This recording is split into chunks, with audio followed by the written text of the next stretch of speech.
இன்னைக்கும் பார்வதி கமருதீன் ஒரு விதிமீறல் என்னன்னா மைக்கை கைட்டி வச்சு பேசினாங்க. பிக் பாஸ் கூப்பிட்டு மைக்கை போடுங்க அப்படிங்கிற மாதிரி சொன்னாங்க. அது என்ன, அதுக்கப்புறம் லைவ்ல வந்து சாண்ட்ரா நம்ம திவ்யாவை பத்தி வழக்கம் போல குறை சொல்ல ஆரம்பிச்சிட்டாங்க.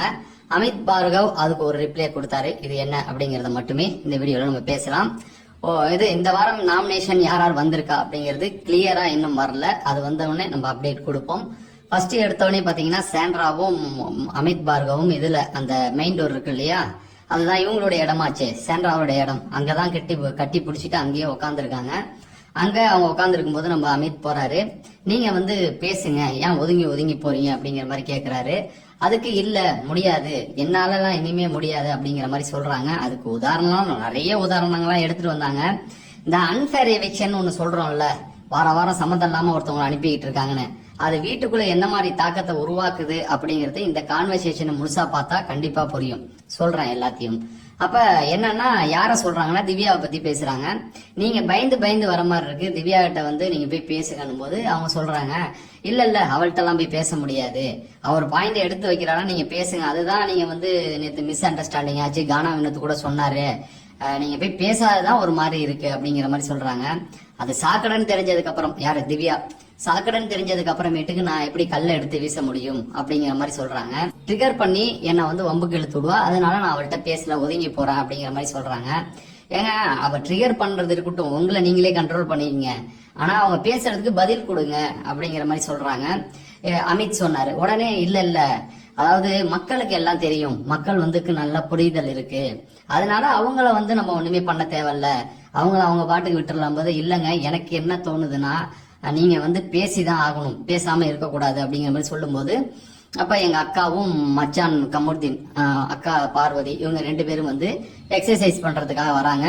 அப்ப டிஸ்டர்பன்ஸா இருக்கு அமித், கொஞ்சம் ஓரமா உட்காரு, நாங்க எக்ஸசைஸ் பண்ணிக்கிறோம் அப்படிங்கிற மாதிரி சொல்லிட்டு திரும்பவும் வந்து எக்ஸசைஸ் பண்றதுக்கு அவங்க போனாங்க.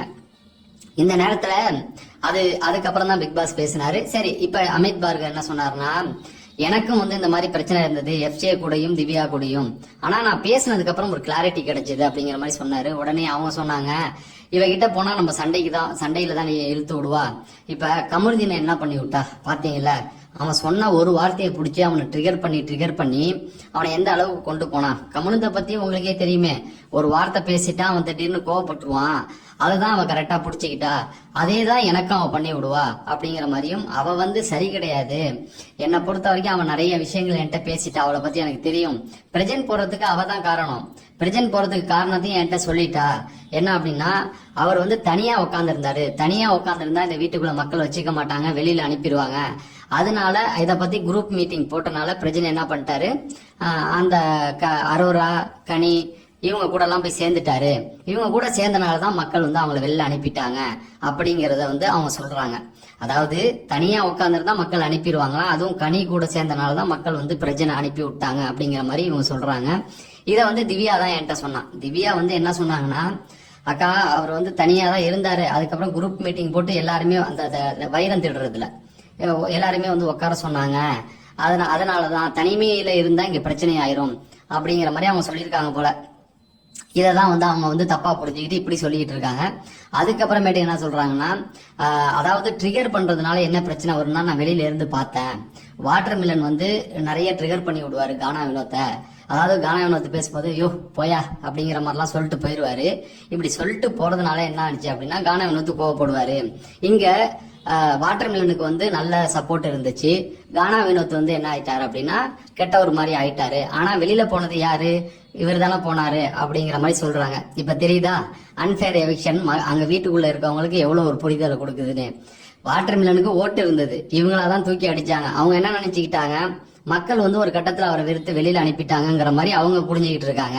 சரி, இதுக்கப்புறமேட்டுக்கு அவரு திரும்பவும் அமித் சொல்றாரு, இந்த பாருங்களேன், இப்ப வந்து நம்ம பேசாம இருக்கிறதுனால நம்ம பயந்து ஓடுற மாதிரி இருக்கும், எப்படியா இருந்தாலும் வீட்டுக்குள்ள எல்லாரும் இருக்கும், எல்லாரும் கூட நம்ம பேசிதானே ஆகணும், நாளைக்கு ஒரு டாஸ்க் கொடுத்தா நம்ம ஒன்னா தானே விளையாண்டு ஆகணும் அப்படிங்கிற மாதிரியும் அவர் சொல்றாரு. உடனே அவங்க கிட்ட அது போனா போட்டும் விட்டுடுங்க, அதுக்கப்புறமேட்டுக்கு இவ எதுக்கு வந்து இப்ப எங்க இருக்கான்னா அந்த கேங்ல போய் சேர்ந்துட்டா, அதாவது கனி சவரி கூட சேர்ந்துட்டா, இவ எதுக்கு சேர்ந்தான்னா அவருடைய ஸ்ட்ரென்த்தை ஏத்திக்கிறதுக்கு தான், ஆனா நான் தனியா தான் நிக்க போறேன் அப்படிங்கிற மாதிரி சொல்றாங்க. இவங்க எங்க தனியா இருக்காங்க, கமருதீன் இருக்காப்புல, பார்வதி இருக்காங்க, அந்த பக்கம் மேட்டுக்கு போன வாரம் ரம்யா இருந்தாங்க, இவங்க இருந்தாங்க, அமித் இருக்காரு, இவங்க கூட தான் அவங்க சுத்திக்கிட்டு இருக்காங்க. இவங்க அப்படியே சொல்றாங்க, நான் வந்து அவ வந்து அங்க போய் சேர்ந்துட்டா அப்படிங்கிற மாதிரி, அவங்க கூட சேர்ந்தா கண்டிப்பா வெளில போயிடணும் அப்படிங்கிற மாதிரி சொல்லிட்டு இருக்காங்க. அப்ப ரம்யா ஏன் வெளில போனாங்க? ரம்யா அவங்க கூடயா இருந்தாங்க? உங்க கூட தானே இருந்தாங்க, ஏன் வெளில போனாங்க? அதுக்கு அவங்கள்ட்ட பதில் இருக்காது. ஆனா அவங்க இன்னொரு விஷயம் சொல்றாங்க, வியானா வெளில போனதுக்கு காரணமே கனி குரூப் தான். முதல்ல வந்து அவங்க வியானா வந்து எந்த மாதிரி கேம் விளையாடிட்டு இருந்தாலும் உங்களுக்கே தெரியும் அப்படிங்கிற மாதிரி சொன்னாங்க. வெளியில இருக்க எங்க யாருக்குமே தெரியாதுங்க, அவங்க விளையாடவே இல்லை. 3 வாரம் சும்மா சுத்தி இருந்தாங்க. அப்புறம் எஃப்ஜே கூட லவ் கண்டென்ட் போனாங்க, அவ்வளவுதானே தவிர அவங்க சூப்பரா விளையாண்டாங்களாம். அதான் சொல்றாங்க, அவ்வளவு சூப்பரா விளையாண்டுட்டு இருந்தவ இப்ப வெளில போயிருக்கானா, அங்க போய் லாக் ஆயிட்டா, அதனாலதான் அவ வெளில போயிட்டா அப்படிங்கிற மாதிரி சொல்லிட்டு இருக்காங்க. இதுவே எனக்கு ஒரு குழப்பமா இருந்து, வியானா எப்ப கேம் விளையாண்டாங்க? வீட்டு ஃபுல்லா சும்மா உட்காந்து ஸ்வீட் தான் செஞ்சு கொடுத்துட்டு இருந்தாங்க. இருந்தாலும் அவங்களுடைய புரிதல் அப்படிதான் இருக்குது. சரி, இந்த பக்கம் போகும்போது பிக் பாஸ் உடைய குரல் வருது, பார்வதி உங்க மைக் எடுத்து மாட்டுங்க அப்படின்னும் போது அந்த பக்கம் அமித், பார்வதி சொன்னா கேட்க மாட்டீங்களா, திரும்ப திரும்ப ஏன் இதையே பண்றீங்க அப்படின்னும் போது, அதாவது மைக்கை கைட்டி வச்சுட்டு திரும்பவும் இவங்க வந்து ரன்னிங் போயிருக்காங்க. ரன்னிங் போகும்போது ஏதோ பேசிட்டாங்க போல. பிக் பாஸ் வந்து கூப்பிட்டு சொன்ன உடனே இப்ப வந்து அவர் கேக்குறாரு, ஏன் பார்வதி இப்படி பண்றீங்க அப்படின்னும் போது, ஏய் நான் பேசவே இல்லடா, நாங்க சும்மா ஓடிட்டு தான்டா இருந்தோம், சும்மா ஓடனா ஏன் பிக் பாஸ் மைக் எடுத்து மாட்ட சொல்றாரு, அதை அவர் கேட்கணுமா இல்லையா? இப்பயே அவர் கேட்கல. நேத்து தான் அவ்வளவு ரோஸ்ட் கொடுத்துட்டு போனாரு, இருந்தாலும் அவங்களுக்கு வந்து அது வந்து பெருசா தோணல போல. சரி, அப்புறமேட்டுக்கு பிக் பாஸ் நான் பேசவே இல்ல பிக் பாஸ் அப்படிங்கிற மாதிரி சொல்லிட்டு மைக் எடுத்து மாட்டிக்கிட்டு திரும்ப போனாங்க. இப்ப இவங்களுடைய கான்வர்சேஷன் போச்சு. அப்புறம் இடையில வந்து வினோத்தை காமிச்சாங்க. வினோத்தும் அரோராவும் பேசிக்கிட்டு இருந்தாங்க. அப்ப அரோராட்ட வந்து ப்ளூ கலர் ஷர்ட் போட்டிருந்தாரு நம்ம வினோத். அப்ப சொன்னாங்க, இந்த பேண்ட்டுக்கு வந்து நீ ஒயிட் கலர் ஷூ போட்டு நல்லா இருக்கும் அப்படிங்கிற மாதிரி சொன்னாங்க. அப்புறம் கனிட்ட கூட்டு ஒயிட் கலர் ஷூ போட்டா நல்லா இருக்கணும்னா, ஆமாண்ணா அவர் போய் ஒயிட் கலர் ஷூ போட்டு தலைவன் ரொம்ப உற்சாகமா டான்ஸ் எல்லாம் ஆடிட்டு இருக்காப்ல, செம்ம ஸ்டெப்பு. அங்க கிச்சன்ல பாத்தீங்கன்னா கனி, விக்ரம், எஃப்சி இவங்க எல்லாம் வந்து சமைச்சுக்கிட்டு இருந்தாங்க. அப்புறம் இவங்க சமைச்சிட்டு இருக்கும்போது சபரி வந்து அங்க ஏதோ கீழே உட்காந்து நோண்டிட்டு இருந்தாரு. திரும்பவும் இவங்களை காமிச்சாங்களா. திரும்ப பாத்தீங்கன்னா பார்வதி இவங்களும் என்ன பண்ணாங்க, எக்ஸசைஸ் பண்ண ஆரம்பிக்கிறாங்க. எக்ஸசைஸ் பண்ண ஆரம்பிச்சுட்டு திரும்பவும் மைக்கை கைட்டி போட்டு தான் திரும்பவும் எக்ஸசைஸ் பண்ணிட்டு இருக்காங்க. இவங்க திருத்துற மாதிரி இல்ல.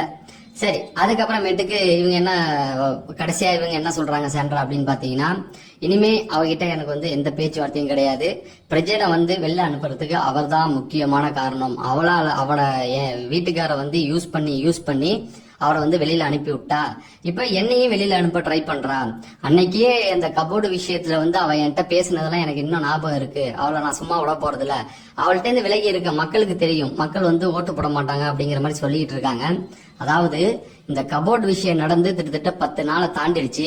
இந்த அம்மா அந்த கபோர்டு விஷயத்தை அப்படியே கையில எடுத்துக்கிட்டு இங்க வந்து நின்னுகிட்டு அதையே வச்சு கண்டென்ட்டா ட்ரை பண்ணிட்டு இருக்காங்க அப்படிங்கிற மாதிரி தெரியுது. இன்னொன்னு பாத்தீங்க அப்படின்னா, மக்களுடைய புரிதல் எப்படி இருக்கு அப்படின்னா, தனியா உட்கார்ந்திருந்தவங்கள வெளில அனுப்பிடுவாங்க அப்படிங்கிறது வந்து இவங்களுடைய புரிதலாம், திவ்யாவோட புரிதலாம்.